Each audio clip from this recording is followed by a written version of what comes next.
إن الحمد لله نحمده ونستعينه ونستغفره ونعوذ بالله من شرور أنفسنا ومن سيئات أعمالنا من يهده الله فلا مضل له ومن يضلل فلا هادي له وأشهد أن لا إله إلا الله وحده لا شريك له وأشهد أن محمدا عبده ورسوله يا أيها الذين آمنوا اتقوا الله حق تقاته ولا تموتن إلا وأنتم مسلمون يا أيها الناس اتقوا ربكم الذي خلقكم من نفس واحدة وخلق منها زوجها وبث منهما رجالا كثيرا ونساء واتقوا الله الذي تساءلون به والأرحام إن الله كان عليكم رقيبا يا أيها الذين آمنوا اتقوا الله وقولوا قولا سديدا يصلح لكم أعمالكم ويغفر لكم ذنوبكم ومن يطع الله ورسوله فقد فاز فوزا عظيما أما بعد إن خير الكلام كلام الله وخير الهدي هدي محمد صلى الله عليه وسلم وإن شر الأمور محدثاتها وكل محدثة بدعة وكل بدعة ضلالة وكل ضلالة في النار أما بعد. Donc on commence le cours numéro 8 aujourd'hui dans l'explication de Al-Usul al-Thalatha, l'explication du Cheikh Ubayd al-Jabiri hafizahullah, et on est donc en direct de la mosquée de Nourayn. Et donc alhamdulillah, on est arrivé à la partie numéro 2 dans l'introduction de Al-Usul al-Thalatha, où le Cheikh Mohammed ibn Abdul Wahhab il mentionne 3 points parmi des éléments qui font partie de la croyance et des fondements de la croyance islamique et qui sont directement reliés avec le tawhid et l'unicité d'Allah.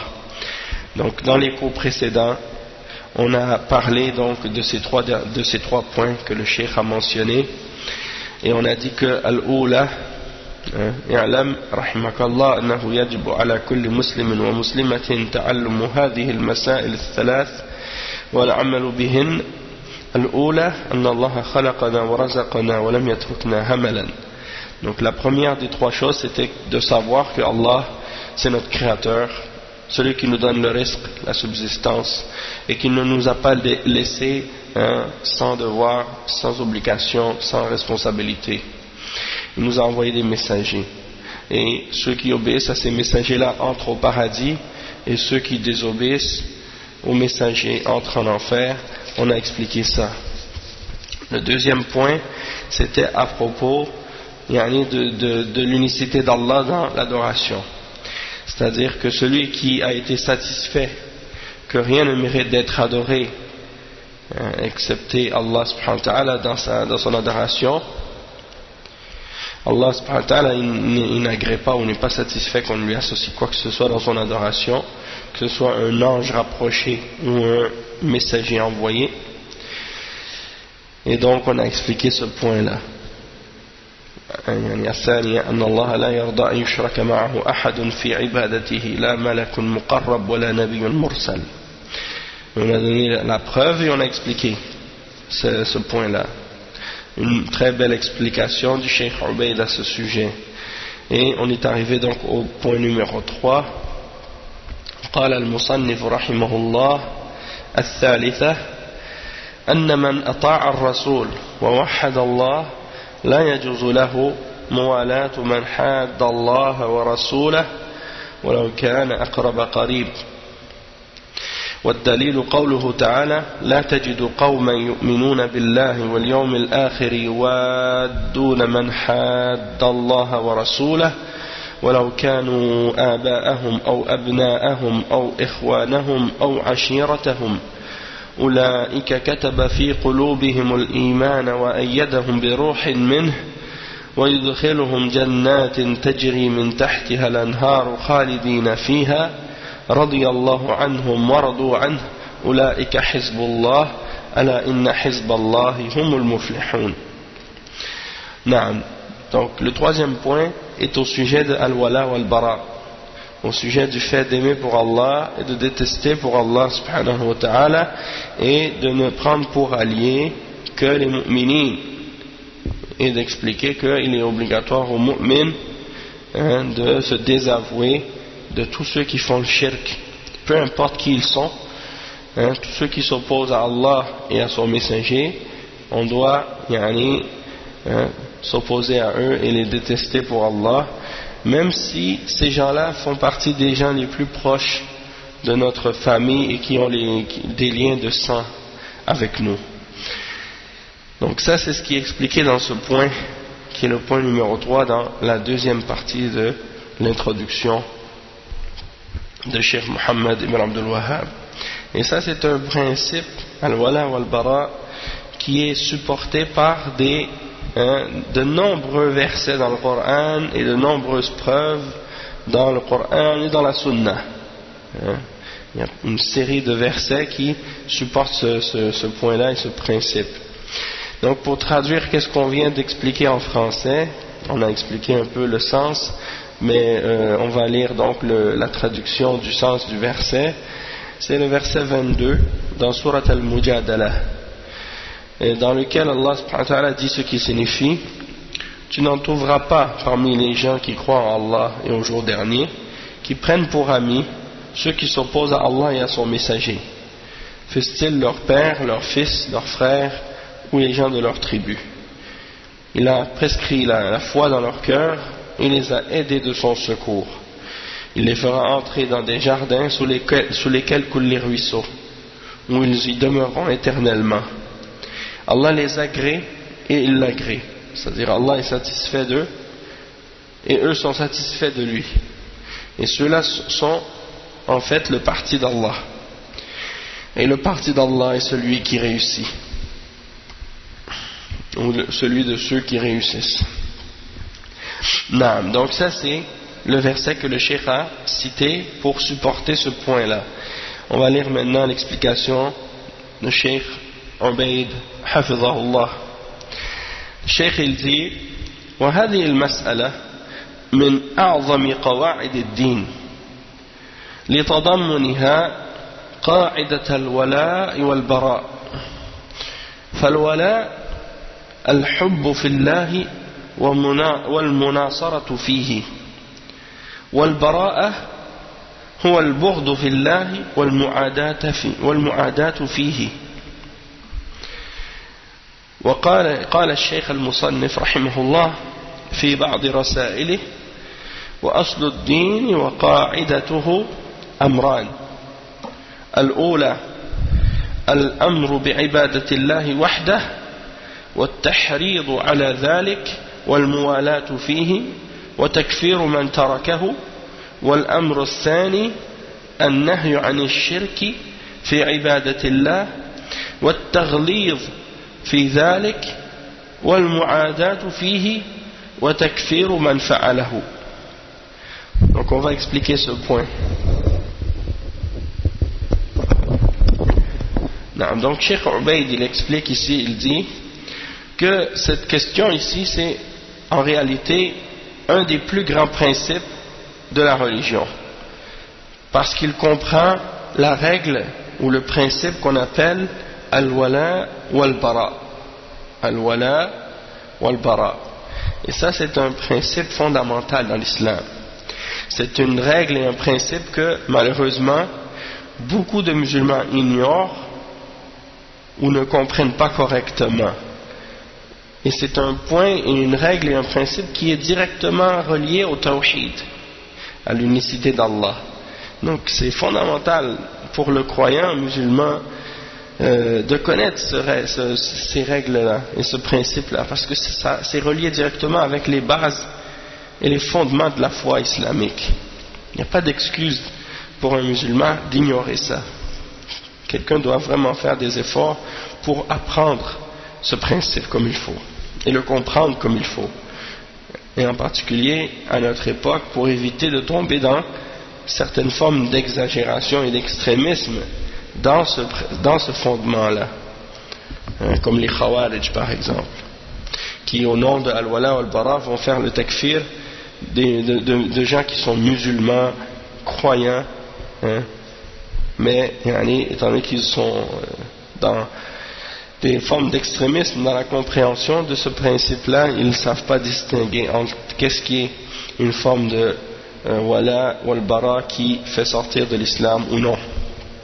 Donc ils mettent toutes les catégories dans ce qui fait sortir de l'islam sans distinction et sans compréhension. Donc ayant dit ça, on va expliquer qu'est-ce que ça signifie al-wala. Le Cheikh Ubayd il dit que al-wala c'est le fait d'aimer en Allah. Al-hubbu fillah. Donc al-wala c'est en réalité l'amour en Allah. Également il dit wal-munasaratu fihi, c'est-à-dire de venir au secours des uns des autres dans l'amour d'Allah. De venir au secours des uns des autres dans l'amour d'Allah et de se défendre les uns des autres pour l'amour d'Allah. Donc ça c'est al-wala, qu'est-ce que ça signifie? Et al-bara, le Cheikh Ubayd il explique que ça veut dire le fait de se détester en Allah, ou de détester en Allah, c'est-à-dire que tu détestes quelqu'un par rapport à qu'est-ce qui vient en contradiction avec ce que Allah subhanahu wa ta'ala a ordonné, ou de ce que Allah aime. Donc aimer en Allah, ça signifie d'aimer dans ce qui amène l'agrément d'Allah, et de détester en Allah, ça veut dire de détester quelqu'un pour toute chose qui vient en contradiction avec ce que Allah aime. Dans le sens que tu détestes quelqu'un parce que cette personne, elle contredit l'ordre d'Allah et elle contredit ce que Allah aime. Et wal-mu'adatu fihi, c'est-à-dire d'avoir de l'opposition et de l'animosité en Allah subhanahu wa ta'ala envers la personne qui s'oppose à Allah et qui contredit ce que Allah subhanahu wa ta'ala a révélé et ce que le messager sallallahu alayhi wa sallam a ordonné. Donc le cheikh il explique que l'imam Muhammad ibn Abdul Wahhab, dans certains de ses livres, il a expliqué ce principe-là d'une façon résumée. Et il a expliqué, il a dit que la base et la règle de la religion se résument en deux choses. La première chose, c'est premièrement l'ordre d'adorer Allah lui seul et d'inciter à le faire, c'est-à-dire d'inciter les hommes à adorer Allah seul et d'aimer tous ceux qui le font, et de déclarer la mécréance de tous ceux qui l'abandonnent ou le délaissent, c'est-à-dire de déclarer la mécréance de toute personne qui abandonne et délaisse l'adoration d'Allah seul, soit parce qu'il cesse d'adorer Allah de façon totale, ou bien qu'il cesse d'adorer Allah seul, c'est-à-dire il va continuer à adorer Allah subhanahu wa ta'ala, mais il va adorer d'autres avec Allah subhanahu wa ta'ala, donc il devient mushrik. Naam. Et la deuxième chose qui fait partie des fondements de la religion de l'islam, c'est le contraire de ce qu'on vient de mentionner, parce que toute chose devient plus claire lorsqu'on mentionne son contraire.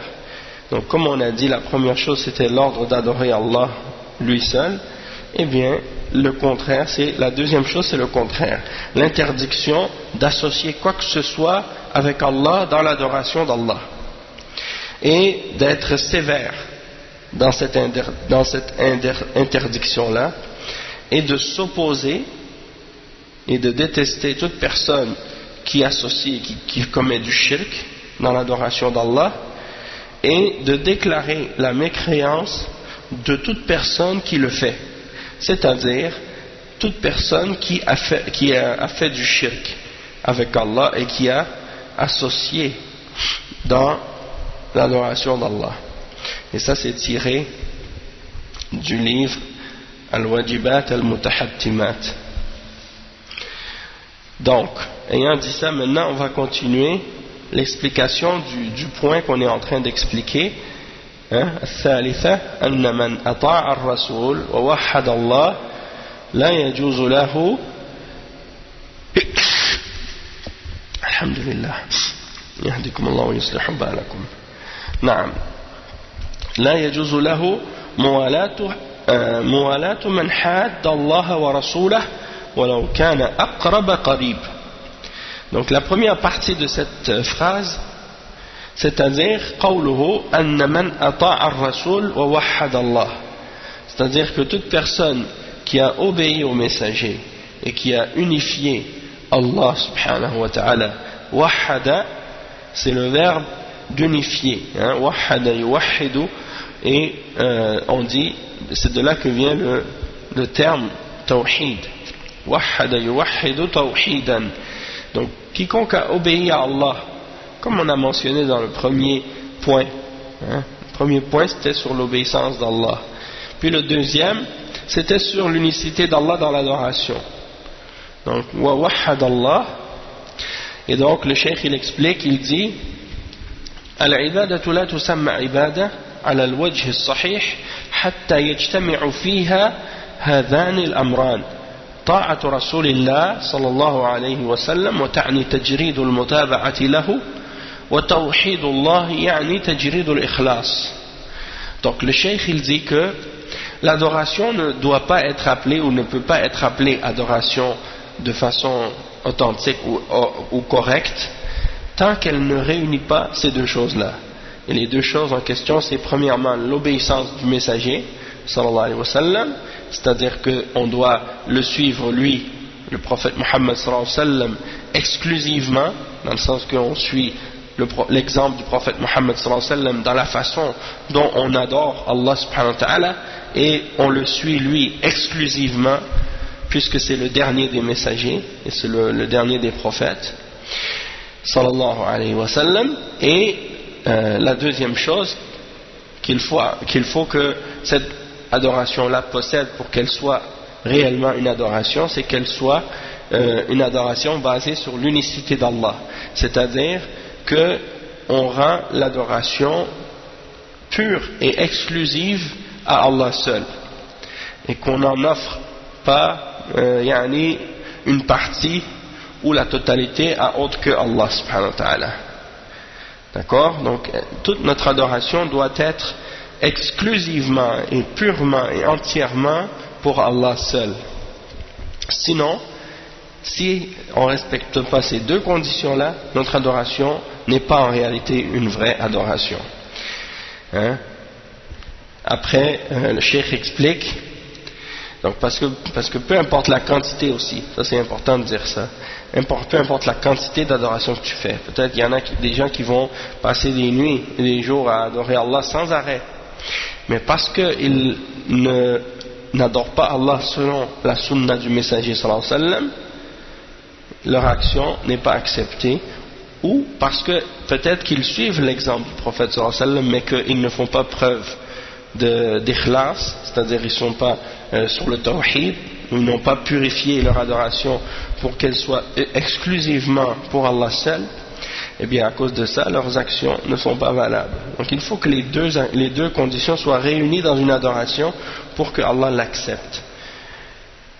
Après le cheikh il dit la yajuzu lahu muwalatu man hadda Allah wa rasulah, c'est-à-dire que celui qui a fait ça, il a obéi au messager, ensuite il a unifié Allah subhanahu wa ta'ala dans son adoration, donc il a établi le tawhid.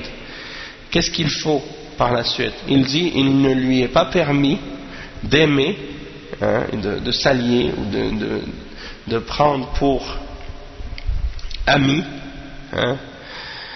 toute personne qui est en opposition avec Allah et son messager.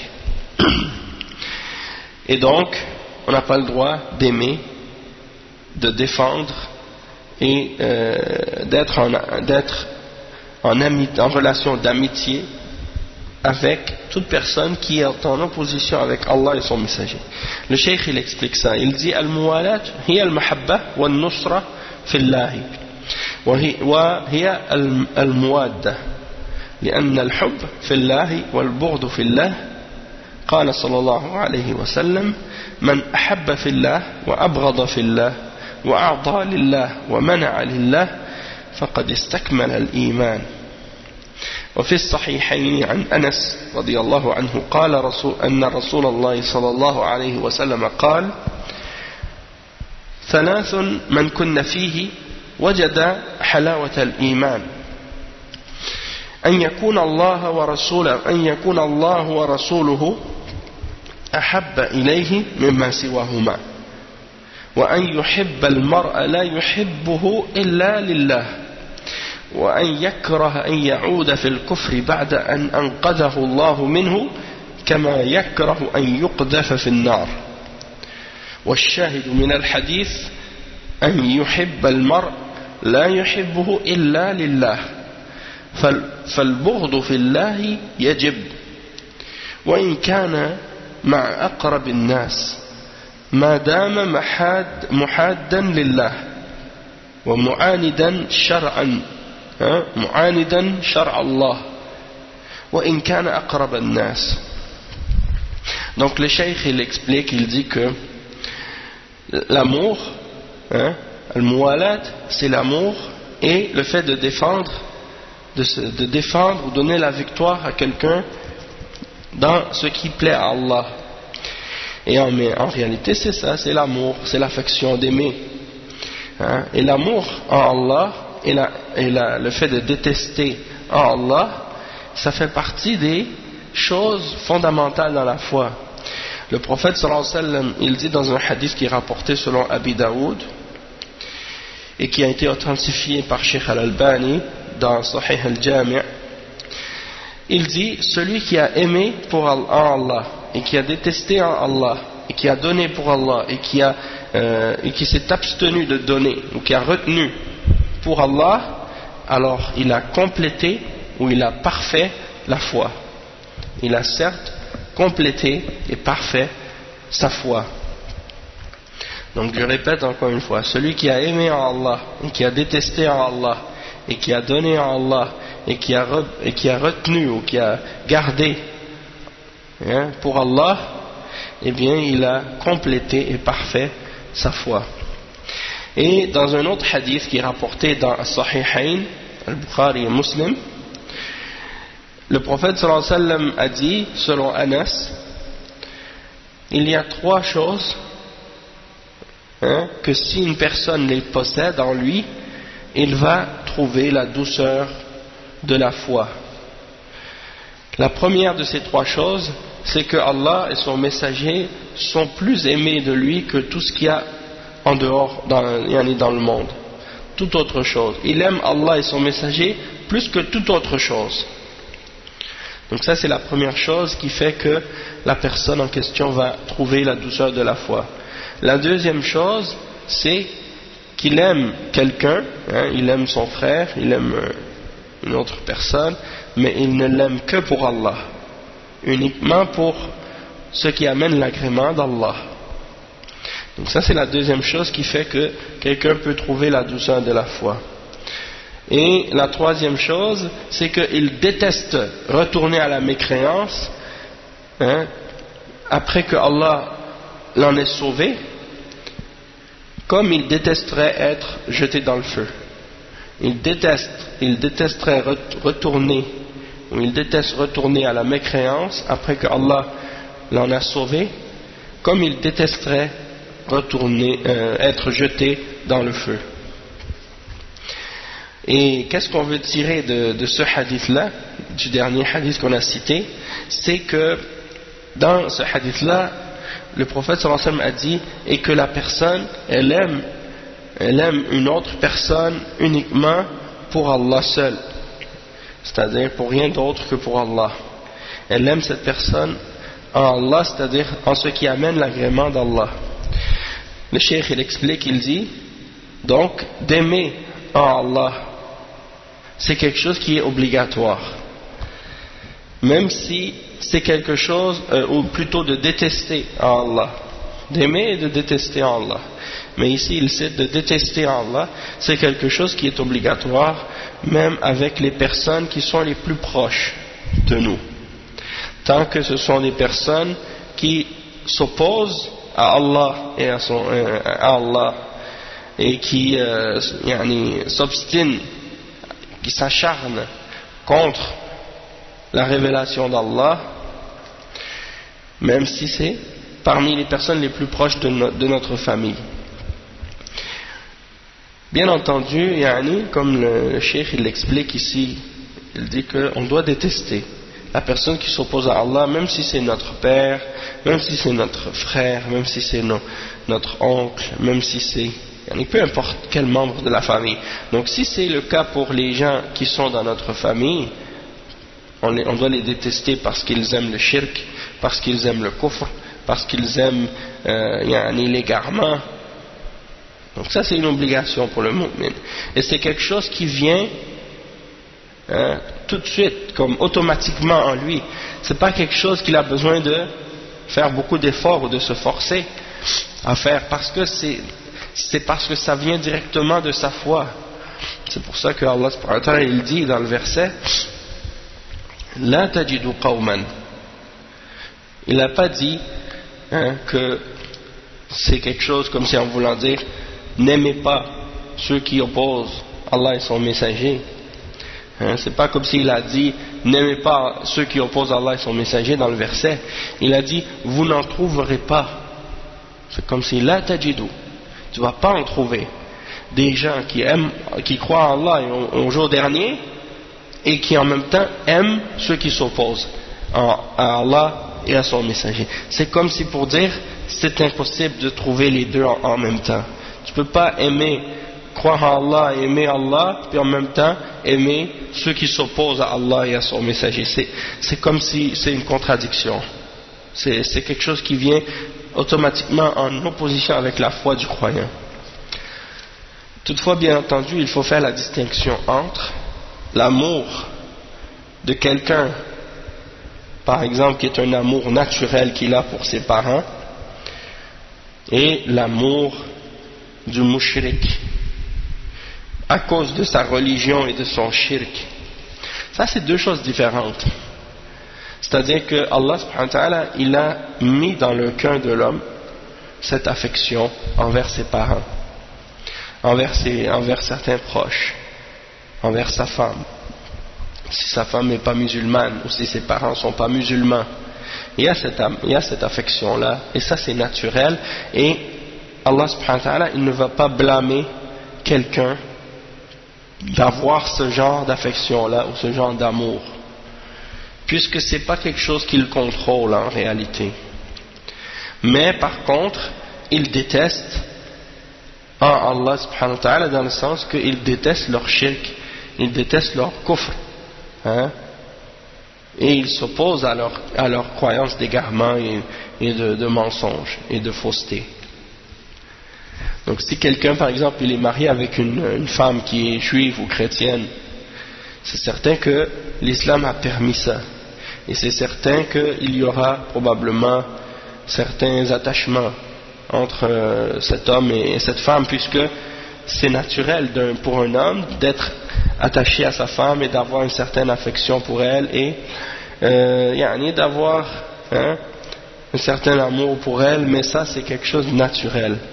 Mais en ce qui concerne la religion, il ne l'aime pas, sa religion, et il déteste tout ce qui a rapport avec son shirk et son kufr, donc il la déteste en Allah. Ça c'est obligatoire. Même tes parents, s'ils ne sont pas musulmans, si ce sont des mushrikines et des kuffars, tu dois les détester en Allah, même si tu ne vas pas être blâmé d'avoir cet amour naturel. Et la preuve que certains ulama ont mentionné à ce sujet-là, innaka la tahdi man ahbabta walakin Allah yahdi man yasha.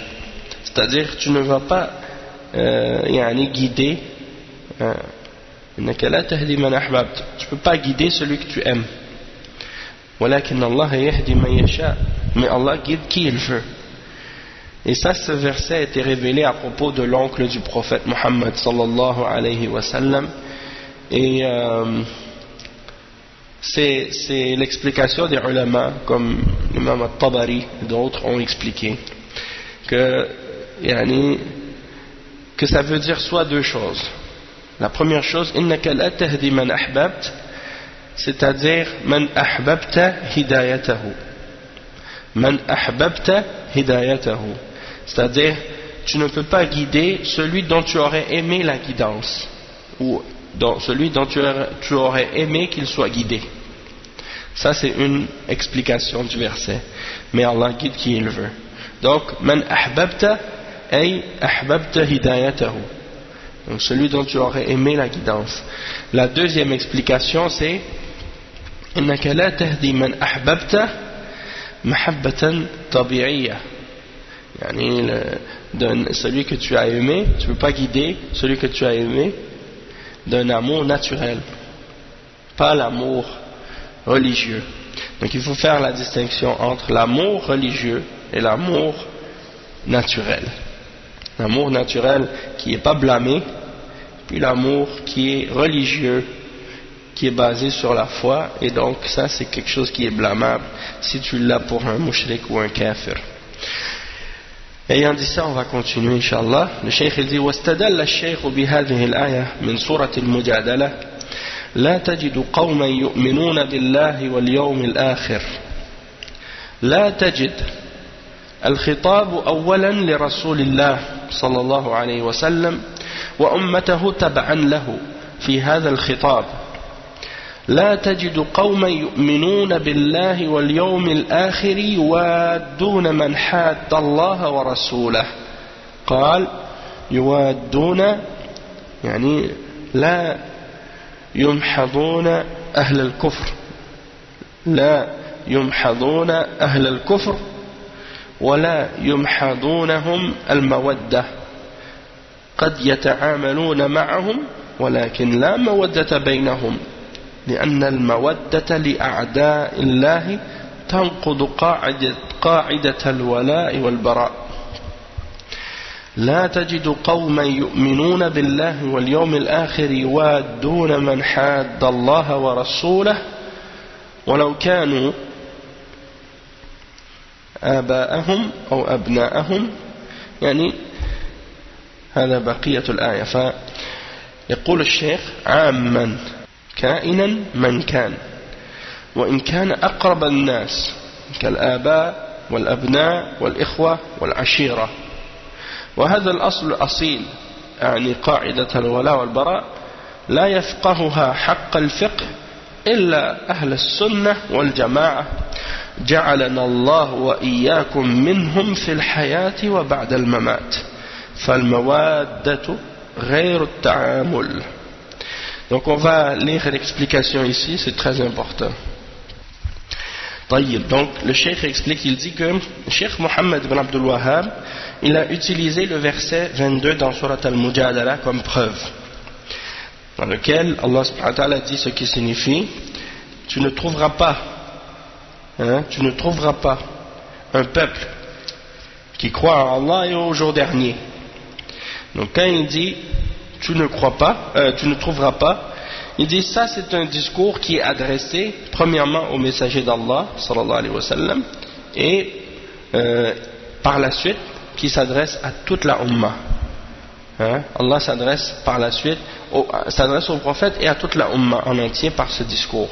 Puis ensuite il dit tu ne trouveras pas, il cite le verset qui signifie tu ne trouveras pas un peuple qui croit en Allah et au jour dernier qui aime ceux qui s'opposent à Allah et à son messager.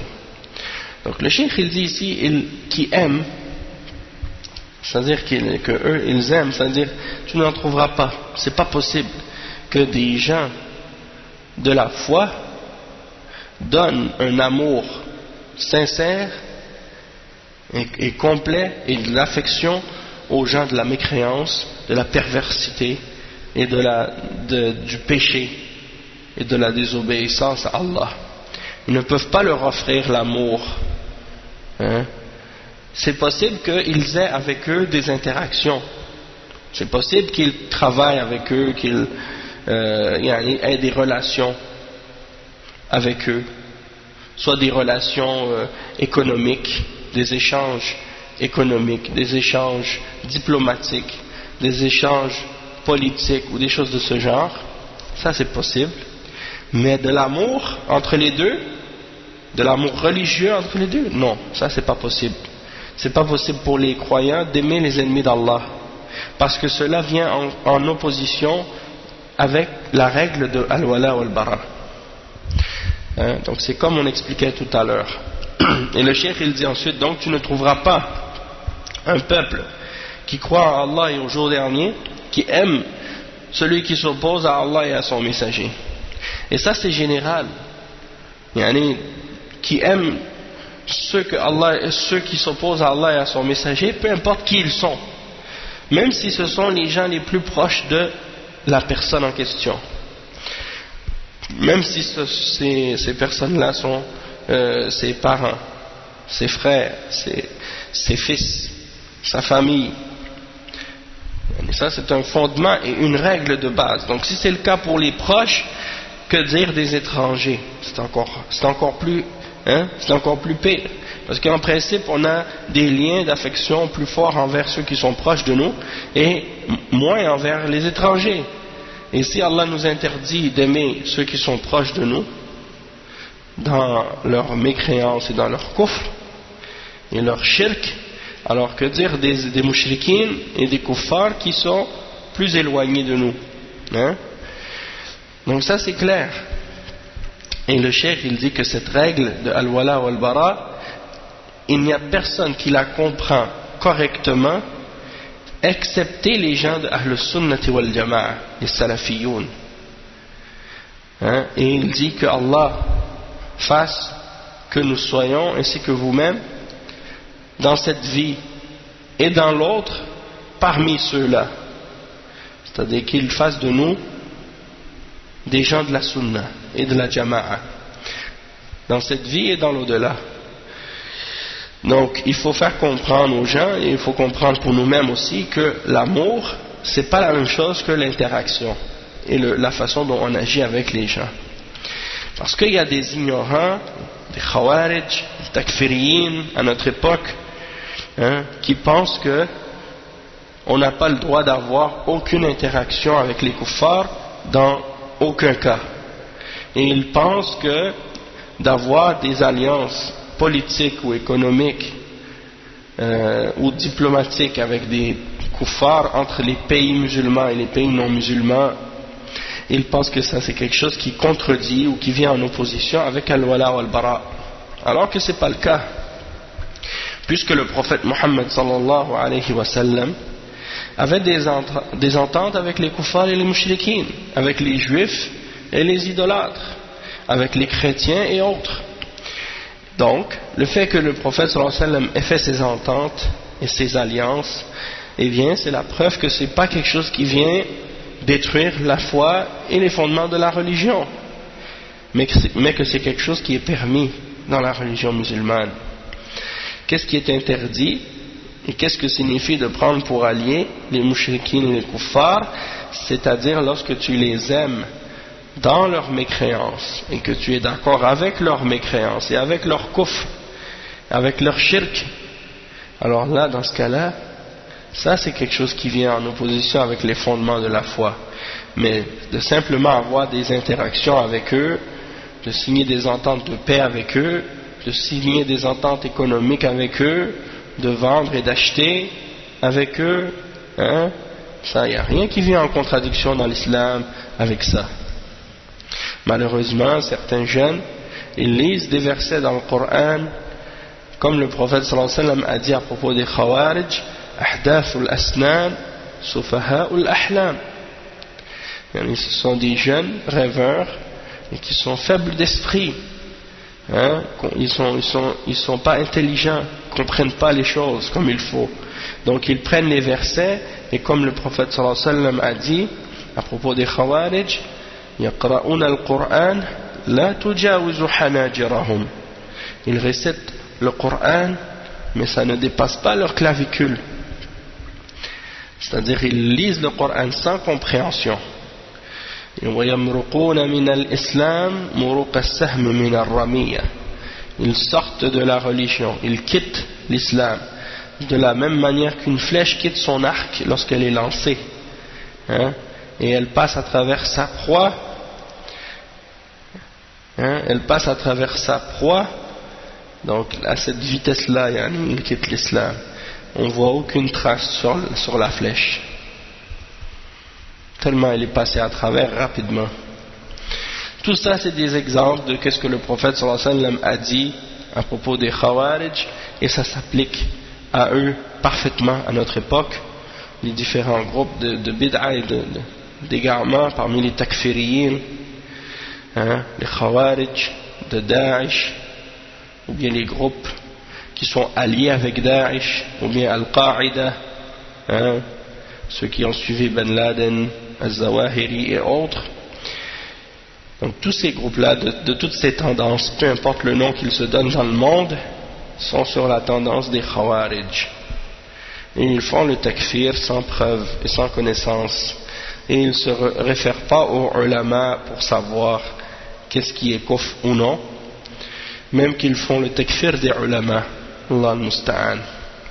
Tous les ulama, s'ils ne sont pas d'accord avec leur takfir, c'est-à-dire s'ils ne sont pas d'accord avec ceux qu'ils ont déclarés kuffar, eh bien ils les déclarent, ces ulama, c'est-à-dire ils déclarent les ulama kuffar aussi. Donc tous les Khawarij à notre époque qui déclarent les dirigeants kuffar sans preuve, ils vont déclarer kuffar également les ulama qui ne sont pas d'accord avec eux. Et ils vont déclarer tous les musulmans en général qui ne sont pas d'accord avec eux aussi. Nasallallahu al-afiyah. Tout ça à cause de leur ignorance et leur incompréhension de al-wala wal-bara. Maintenant le cheikh il pose une question. Il dit وهنا سؤال هذه الآية من أعظم الأدلة على الحذر من البدع وإنكارها والتنكر لها بقي المبتدعة كيف يكون التعامل معهم. Ça c'est une très bonne question parce que souvent par exemple les Sururi ou certains groupes de takfir à notre époque qui se prétendent suivre la sunna, comme ceux qu'on appelle les Sururiya ou les Qutbiyin et d'autres, ils vont dire par exemple, nous on fait aussi, on applique aussi al-wala wal-bara envers les kuffars, on n'aime pas les kuffars, même qu'ils vont l'appliquer à l'extrême parce qu'ils vont déclarer même les musulmans kuffars sans comprendre. Mais bon, qu'est-ce qu'il en est maintenant de la bid'a? Parce que ce verset-là aussi, c'est un des versets les plus grands, comme parmi les preuves de mise en garde contre l'innovation et les innovateurs. Donc, comment doit-on agir envers les mubtadi'a?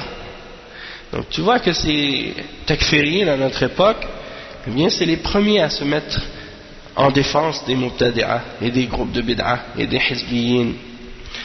Ils défendent Sayyid Qutb, ils défendent Hassan al-Banna, ils défendent des personnages qui sont vraiment des ennemis de la sunna à notre époque et qui sont en opposition avec la voie des salafs. Donc, comment ils peuvent faire le lien entre al-wala wal-bara et la défense des mubtadi'a? Parce que al-wala wal-bara, quand on dit qu'on doit aimer pour Allah et détester pour Allah, eh bien c'est pas seulement quelque chose qui s'applique entre les musulmans et les kuffars, mais quelque chose qui s'applique même avec les musulmans qui ont opposé la sunna du messager sallallahu alayhi wa sallam et qui contredisent la voie d'Allah et de son messager, parce que les gens de bid'a sont en opposition avec la voie d'Allah et de son messager.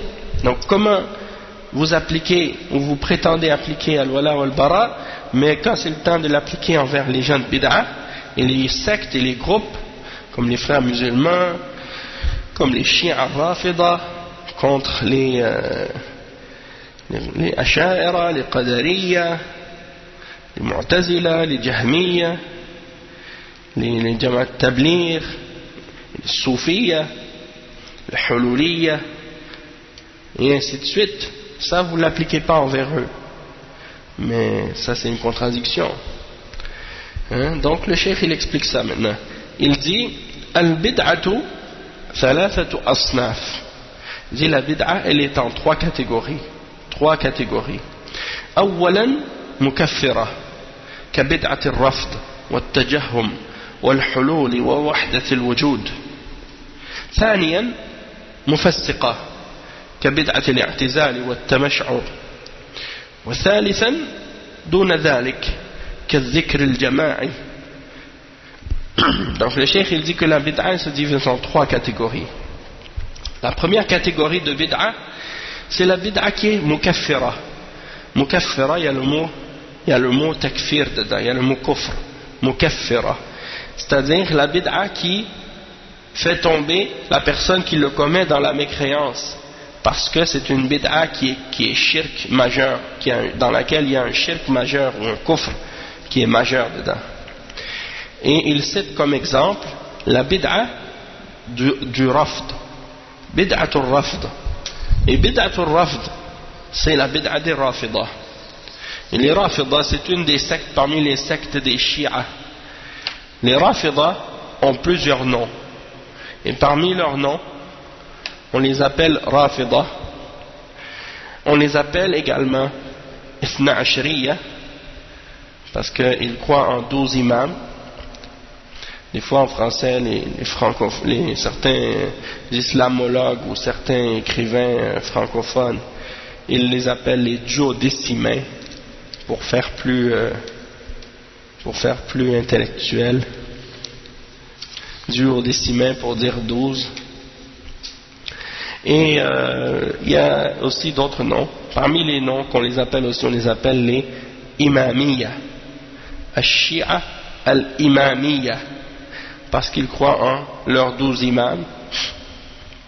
Et il y a aussi un autre nom qu'on leur donne, c'est Al-Ja'fariyya, Al-Shia Al-Ja'fariyya, parce qu'ils prétendent suivre Ja'far al-Sadiq. Bien entendu, Ja'far al-Sadiq n'a rien à voir avec eux. Mais bon, la même chose pour Ali, radiyallahu anhu, et Al-Hassan ou Al-Hussein, n'ont rien à voir avec les Shia al-Rafida.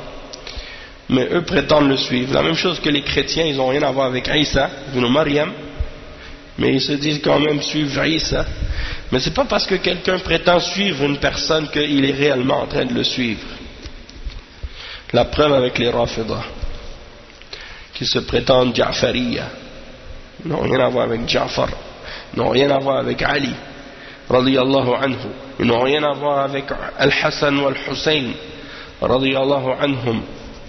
Ils n'ont rien à voir avec Fatima Al-Zahra radiyallahu anha. Ils n'ont rien à voir avec eux. Ils n'ont rien à voir avec Ahlul Bayt, même s'ils prétendent aimer Ahlul Bayt au point d'exagérer à leur sujet, de les adorer comme des idoles en dehors d'Allah et de faire des pèlerinages à leur tombe comme les mouchriquines, parce que c'est ce qu'ils font. Allah musta'an, ils font le shirk avec les descendants de la famille du prophète sallallahu alayhi wa sallam. Tout ça c'est des choses contraires à l'islam. Et la bid'a du rafd, c'est ça, c'est qu'est-ce qu'ils font? Ils adorent les 12 descendants de Ali radiyallahu anhu et la famille du prophète sallallahu alayhi wa sallam. Ils les adorent en dehors d'Allah, ils font des pèlerinages à leur tombe, et ils les invoquent dans les moments de détresse au lieu d'adorer Allah seul. Et également ils croient en eux et ils disent qu'ils ont des attributs divins. Ils leur affirment des attributs qui appartiennent uniquement à Allah, comme la connaissance du ghaib, le contrôle de l'univers et des choses de ce genre.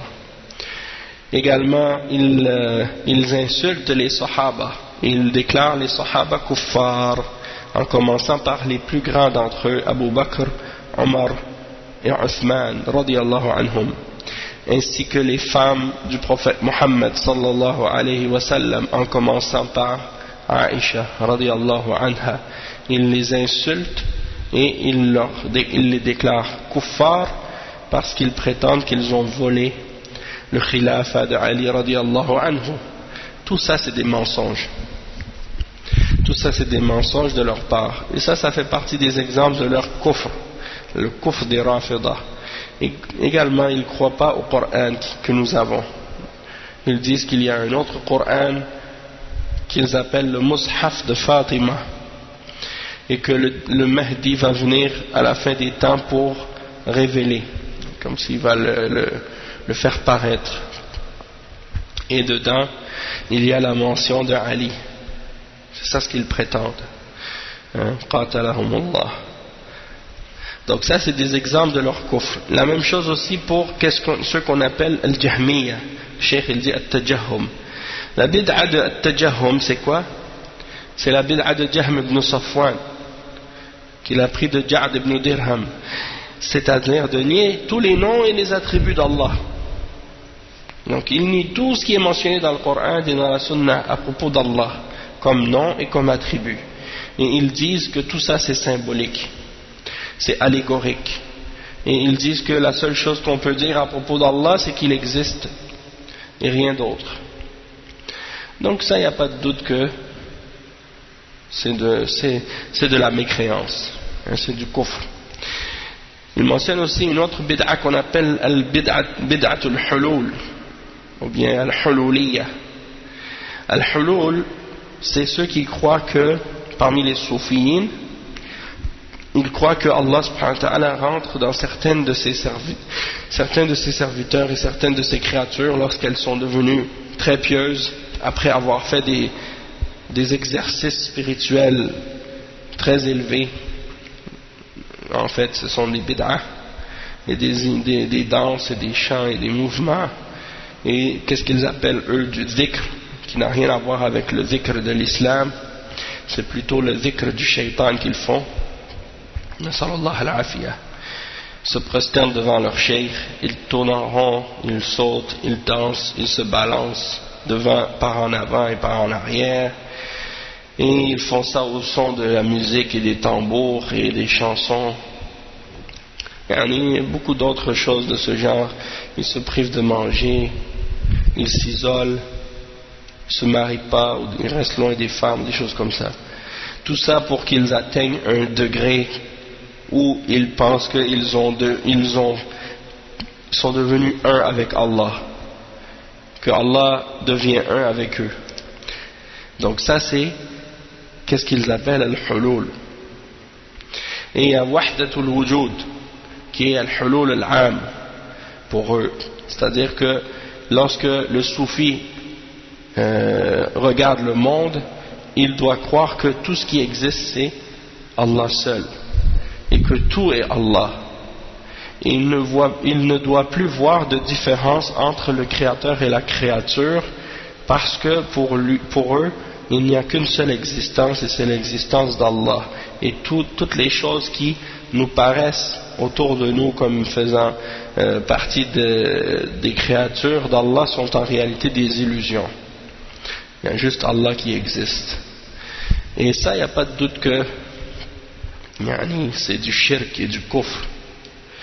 La croyance en wahdatul wujud, c'est une croyance qui ressemble à celle des bouddhistes et des hindous. Al-hulul wa wahdatul wujud, c'est quelque chose que les soufis ont copié chez les juifs et les chrétiens et les hindous et les bouddhistes. Les idées de nirvana, puis des incarnations, puis les chrétiens qui croient que Dieu devient un avec Jésus, ou des trucs comme ça. Tout ça c'est du kufr et du shirk. Donc ça c'est des exemples de bid'a qui sont mukaffira. Il y en a d'autres aussi, mais ça c'est les plus importantes. En deuxième, le cheikh il a cité des formes de bid'a qui sont mufassiqa, c'est-à-dire qui font partie des grands péchés, qui sont du fisq, des grandes bid'a, comme la bid'a de qu'est-ce qu'on appelle al-i'tizal. En fait c'est la bid'a des mu'tazila et des asha'ira. Et les mu'tazila, ils ont plusieurs bid'a. Parmi les bid'a qu'ils ont hérité ça des Jahmiya, la négation des attributs d'Allah. Donc ils nient les attributs d'Allah. Et les asha'ira aussi puisque les Asha'ira, ils affirment 7 attributs, mais toutes les autres attributs d'Allah, ils les nient, ils les déforment. Donc, ils sont semblables avec les Jahmiya et les Mu'tazila là-dedans. Les Mu'tazila, ils ont aussi une autre bid'a qui est la négation de la prédestination. Ils ne croient pas en qadar, ils ne croient pas au qadar, ils ne croient pas en la prédestination. Ils ont aussi une autre bid'a qui est, qu'est-ce qu'ils appellent, al-amru bil ma'ruf wa nahyu anil munkar, ordonner le bien et interdire le mal, mais pour eux ça veut pas dire, qu'est-ce que ça veut dire pour Ahl Sunnah? Pour eux, ordonner le bien et interdire le mal signifie de se rebeller contre le dirigeant lorsqu'il fait un péché. Donc c'est la bid'a des Khawarij. Ils ont aussi une autre bid'a qui s'appelle al-manzila bayn al-manzilatayn. C'est-à-dire qu'ils disent que celui qui commet un grand péché, il n'est plus mu'min et il n'est plus musulman, il n'est plus kafir. C'est-à-dire il n'est pas kafir mais il n'est pas musulman non plus. Il est entre les deux. Il n'est pas croyant, il n'est pas kafir. Il est dans un degré entre les deux. Mais dans l'au-delà, s'il meurt, il va être dans l'enfer pour l'éternité. Donc ils rejoignent la bid'a des Khawarij là-dedans. Il y a aussi la bid'a des Ash'ari, il y en a beaucoup comme ça, donc il y en a plein d'autres qui sont des mufassiqa, puis il y a d'autres bid'a qui sont moindres, comme par exemple, qu'est-ce que font les soufis lorsqu'ils font leur dhikr en groupe. Ça fait partie des bid'a qui sont, disons, moindres, mais c'est quand même grave, hein, ou des choses de ce genre.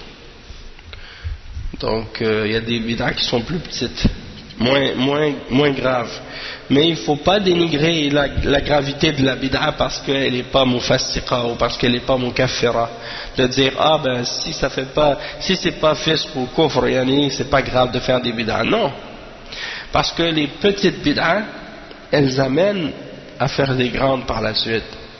Donc il faut toujours faire attention. On va voir aussi qu'est-ce que dit le cheikh à ce sujet-là.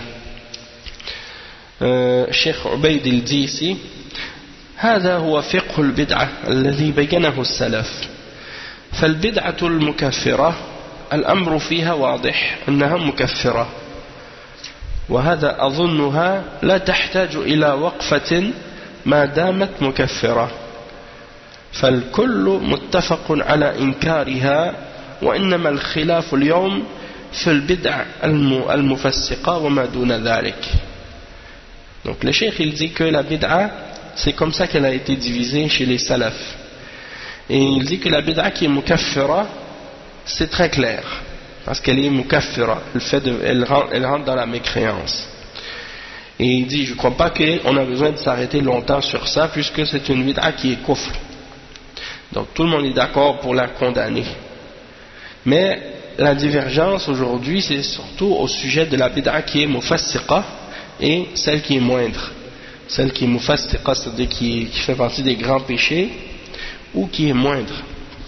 Il dit le cheikh: نقول السلف مجمعون على إنكار البدع حتى المفسقة وما دونها، فقد ثبت عنهم بالتواتر زجر المبتدعة وإنكار البدع دون تفريق، فلم ينقل عنهم أن الإنكار عندهم مقصور على البدع المكفرة. Donc le cheikh il dit on dit par rapport à ça que les salafs sont tous d'accord pour condamner les bid'a, les innovations, même celles qui sont mufassiqa, c'est-à-dire qui font partie des grands péchés ou qui sont moindres que ça.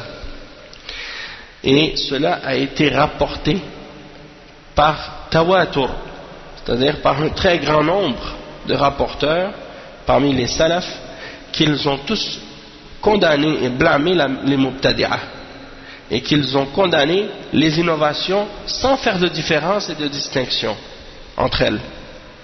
Et il n'a pas été rapporté que certains d'entre eux auraient limité la condamnation de la bid'a et des bid'a à celles qui sont mukaffira seulement. والأصل هو هجر المبتدع وهذا هو وهو الأصل هجره وزجره وإن كان مظهرا بدعته. Donc là le cheikh ici maintenant il commence à parler de qu'est-ce qu'on appelle al-hajr, c'est-à-dire qu'est-ce qu'on appelle parfois le boycott ou le fait de couper les relations avec quelqu'un par rapport à sa bid'a. Et donc avant de rentrer dans ce sujet-là, on va s'arrêter donc ici pour aujourd'hui, puis on continuera au prochain cours Inch'Allah en expliquant cette partie qui a rapport avec le hajr dans cette clarification de Cheikh Ubayd al-Jabiri hafidhahullah. Donc on s'arrête ici pour aujourd'hui. Subhanakallahumma wa bihamdik ashhadu an la ilaha illa ant astaghfiruka wa atubu ilayh wa sallallahu wa sallam ala nabiyyina Muhammad wa ala alihi wa sahbihi ajma'in. Wassalamu alaykum wa rahmatullahi wa barakatuh.